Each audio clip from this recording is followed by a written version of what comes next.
This is the MCTV Weekday Update. Welcome to the Thursday edition of the MCTV Weekday Update. I'm Delaney Mooney. And I'm Laden.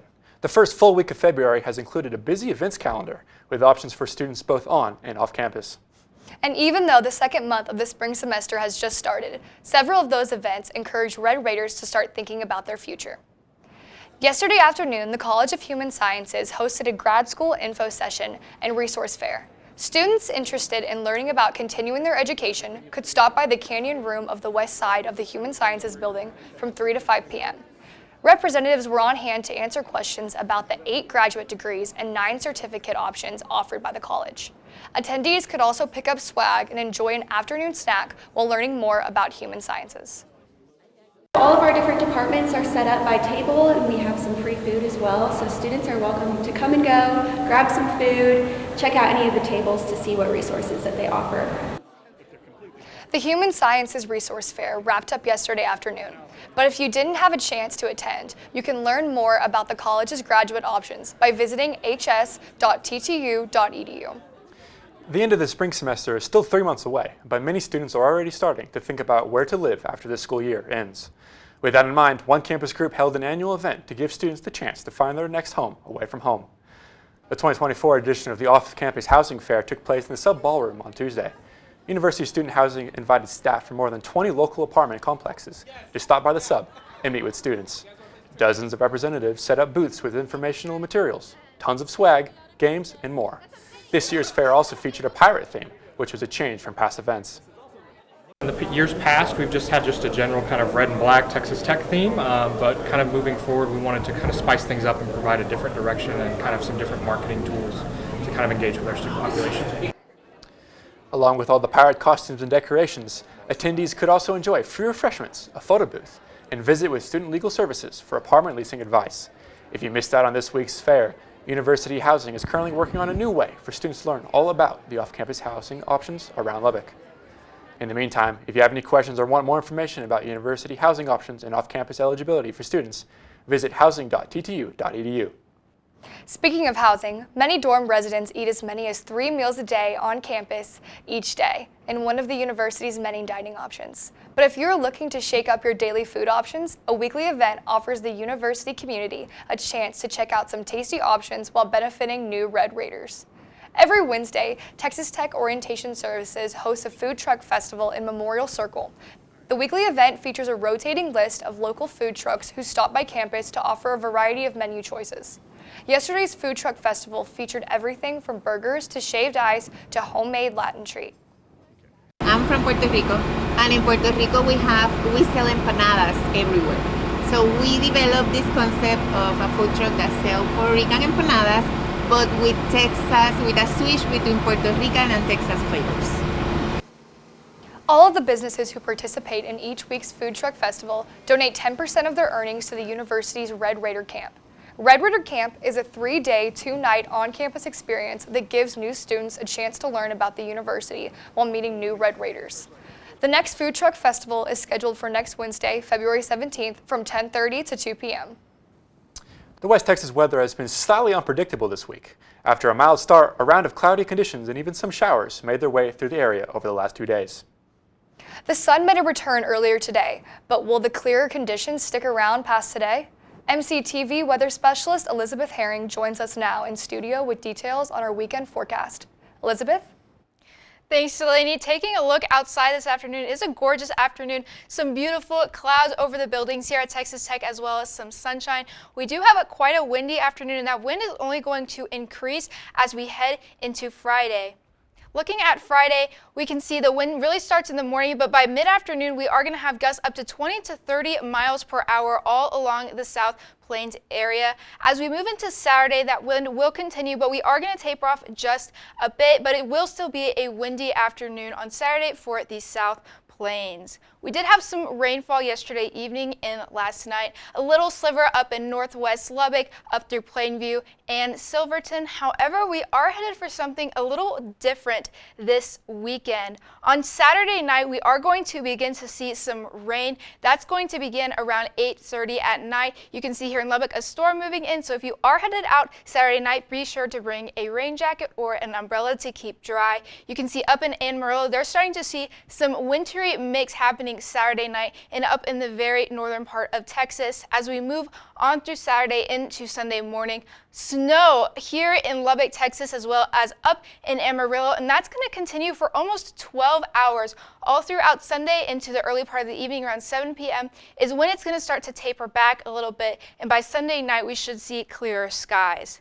As we look into our lows for tonight, we are not going to quite hit freezing yet. 44 in Snyder, Plainview 35, Morton 38 degrees. Definitely a chilly night, but no freezing temperatures quite yet. That won't happen until Sunday. Looking at tomorrow, a mild day for the South Plains. Snyder 65, Plainview 59, Morton 59. However, we are expecting some heavy cloud coverage as well as some wind tomorrow, so those temperatures could feel a little bit cooler.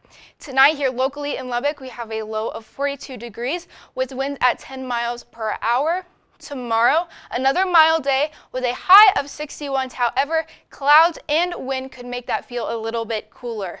As we look into later this weekend, Saturday 58 degrees, that storm moving in Saturday night. Sunday high of 38 degrees, and that's when we could really start seeing that wintry mix and snow possibility. On Monday we have a high of 52 degrees, Tuesday 59, and then we're going to warm up on Wednesday with a high of 62. Monday, Tuesday, Wednesday, and Thursday should also yield some sunnier skies.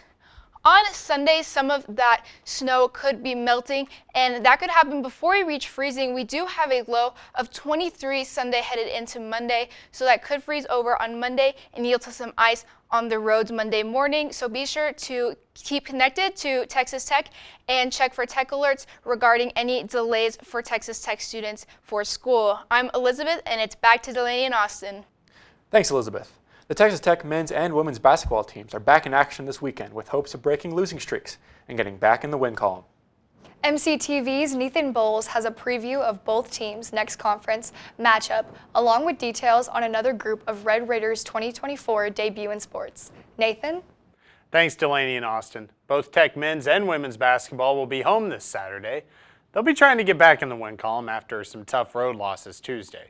Let's start with men's basketball. Texas Tech has been dealing with the flu lately. They still hung with Baylor for most of the game, but the number 13 Bears pulled away later in the second half. Joe Toussaint had 18 points and 6 assists for Tech in the loss. Tech allowed Baylor to shoot 65% from the field in the second half, and the Bears won at 79-73 in Waco. It was Tech's third straight loss after a wild 5-1 start in Big 12 play.